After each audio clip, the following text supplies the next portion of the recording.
Hello, fellow traders. 'Tis I, the Rumpled One, coming to you Thursday, December the 5th. The year's 2019. Let's talk trading.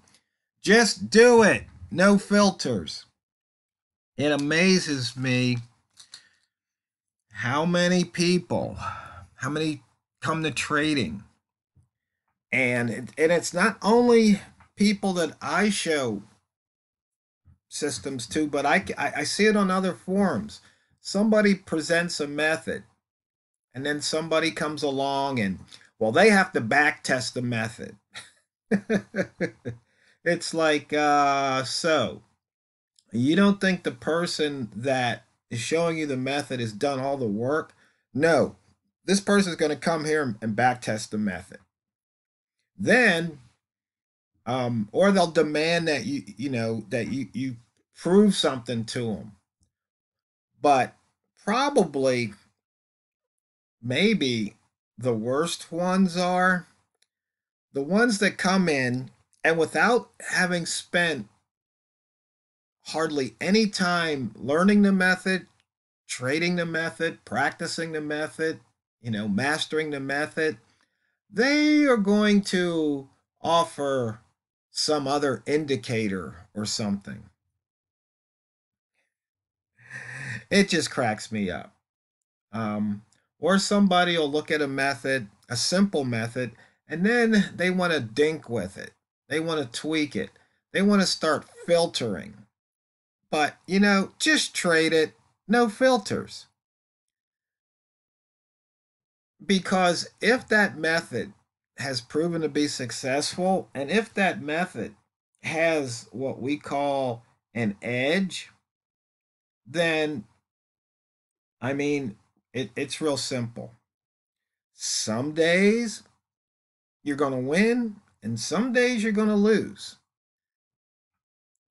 Let's just, take the wick zone. 70% of the time, price is going to exit that wick zone, right? Well, some days it doesn't. Okay, you might not get a trader.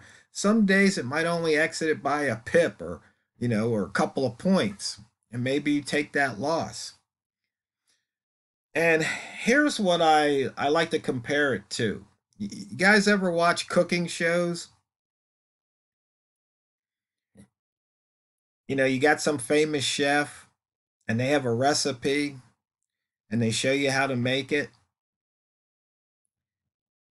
When you do the recipe, do you follow the recipe? Or before you've even tried the recipe, before you've done it, do you start adding ingredients, subtracting ingredients, changing the amounts of the ingredients? And you still expect the recipe to work? Some things is just absolute lunacy when you think about it. Granted, even if you followed the recipe the first time, it still might not turn out. For example, maybe you're supposed to bake something at 400 degrees and you set your stove to 400, but maybe your equipment's off by 10 or 15 degrees, right? So it doesn't turn out. Are you going to blame the recipe? Are you going to investigate and figure out, how come this thing ain't quite done? It just doesn't seem to be right. It said 20 minutes. It said 400. Do you have a thermometer, a good oven thermometer to know? And maybe your oven has hot spots or cold spots where one section could be 20 or 30 degrees warmer than the other section. Or maybe the equipment you're using is slightly different than the equipment that, the person on TV is using. Maybe they have a gas stove and you've got an electric. Maybe they've got this, $10,000 professional oven and you've got something that you got at the bargain basement for 250 bucks. There's going to be some big differences there, right? But my point is that, you just trade it the way it is, no filters. But that's probably going to be really difficult for you to do. And because of that, just make sure your risk and money management's in place. So, if your filters aren't working or that other indicator, points you in the wrong direction, you don't lose any more on any particular trade than you're willing to lose. Your risk, okay? Now, that being said, boys and girls, remember these videos are for educational purposes only, and your results may vastly differ from my results. And that trading is very, very, very, very, very, very risky, and you could lose all your money. That being said, if you need financial advice, seek it from an accredited financial professional. That way, if you lose all your money, you got your advice from an accredited financial professional rather than some guy you heard on YouTube or somebody else you stumbled across on some internet trading forum. Okay, simple chart here. This is the pound dollar. As you can see, the pound's just been going crazy. I mean, just look at this movement. Just what, last week it was down in the 128s. It's now at 131. And as I'm making this video, I'm kind of kicking myself. I should have waited, shoulda, coulda, woulda, because you see right here, we just had a nice holo and we had to open at 50. We're now at 31.39. That would have been about 10 pips in the pocket. I mean, 10 pips, $1 pips, $10, $10 a pip. That's $100. So I'm not sure which, or a dime a pip. It's $1. I'm not sure which range you're trading in, but that would have made my day. But I chose to make this video. Dang it. Should have put you guys on hold for a few minutes. But actually, normally I would be trading at this hour, not videoing, but I've got to leave out in about 45 minutes.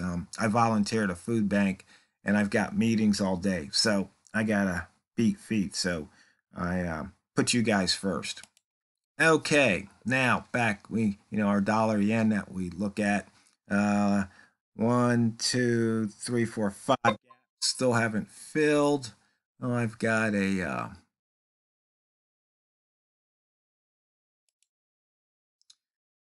alert popped up there. Okay, so we're 33 pips off the bottom here, moving into the 108.75 area, but we're still down. You can see all red across the multimeter. 90 pips below the yearly open. We are back inside the range of actually we've been in that range. The first trading day of the year's range here. We poked our head inside the first trading day of the week, but then fell back through. So that was a nice breakdown trade there.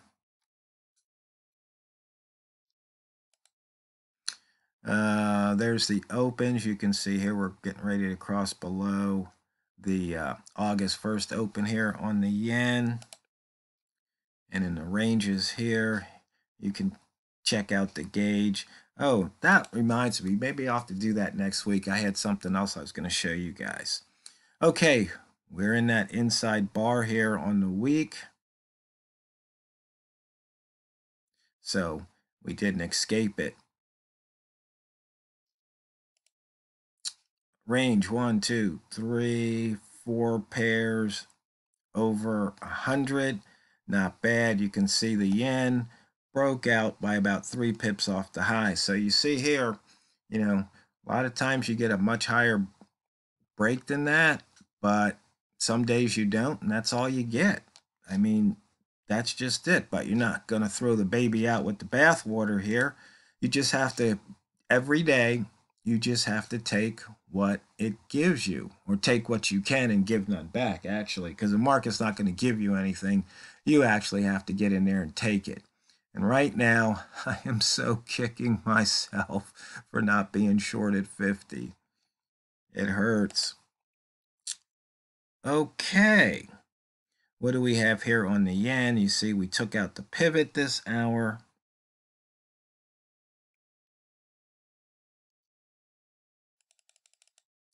And since the pivot was below, ignoring those right here, really not much of a bias because it's just outside the short zone.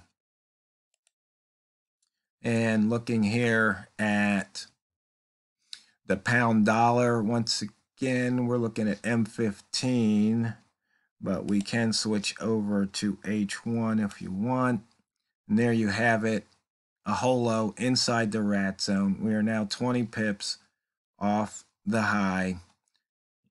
Would have been a very nice trade so far, and there could even be more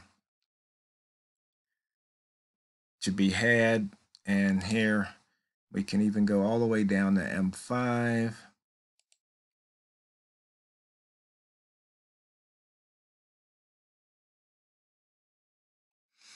And you can see,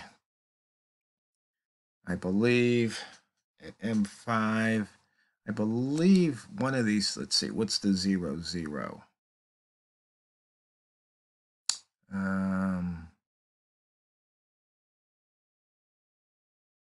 Yeah, right here.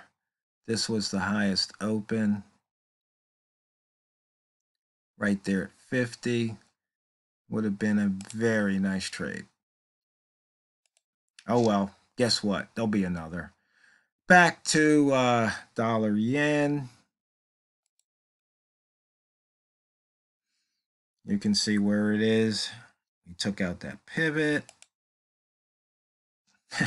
The pound has missed 3 pivots in a row. Now at 134, and talk about crying over spilled milk or missing out on a great trade. I hope somebody got it. Please, somebody, let me know you got that holo trade there. And here we go. You can see here, it's so many things. You had a 3 ball. You also have right here a psychological number at the 50, 3 ball, red at the line. Boom. What a nice trade. See, just trade it. What I could have done was I could have just slapped the trade on as I was getting prepared for the video and just make the video and see what happens. But the thing about trading is either you're trading or you're not trading. When I'm making videos, I'm not trading. Trading, when you're trading, you should have your focus on trading and nothing but trading. I mean, I know there's people out there that just want to put a trade on and then go about their business and come back and make, 100, 1,000 or however, millions of dollars, but they don't really want to have to do anything other than just, indicator says do it, so I do it and then I walk away. No, that's not trading. It really isn't. Now you need to be there paying attention, making decisions in the moment, and anticipating and acting when the market does certain things. But as I said, most of the time you're waiting, but when you're waiting, you can be actively waiting, being engaged in the market, thinking, well, if it does this, this is what I'm going to do. If it does that, that's what I'm going to do. Maybe you got your exit playbook, so you know in advance what you're going to do when price reaches a certain level. And as you can see here on dollar yen, we've got about 4 or 5 pip movement to the bottom there. Here we go, a nice Einstein line. And the Einstein line, I know there's one guy out there trading it. And the thing about it is, it's just relative to when you started. And so you can see here, which way is price going relative to when you start. And here it'll move certain number of pips, you trigger your trade, and either you make money or you don't. So, fellow traders, that's pretty much it. So, remember, just trade it, no filters, because it's not what you trade, it's how you trade it. So go out there and drain the banks.